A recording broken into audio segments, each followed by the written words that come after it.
你有冇試過瞓得少，之後就成日都覺得好攰，好唔精神？係咪你夜晚玩手機玩到唔願瞓，結果第二朝起身嘅時候唔願起身？其實唔係你瞓得少嘅問題，係你瞓得唔夠醒啊！今日同大家分享一個方法，等你瞓得少嘅時候都可以 keep 住精神。關鍵就係90分鐘係一個睡眠循環，完成深層睡眠同 REM 先會覺得休息夠。第一步，每日固定瞓覺同起身嘅時間，即使係週末都一樣。第二步，用90分鐘嘅倍數去計劃你嘅睡眠，例如你瞓6個鐘，4個循環。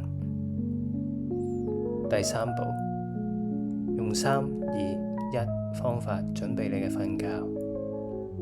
3個鐘頭前唔食大餐，2個鐘頭前唔做嘢，1個鐘頭前唔用手機。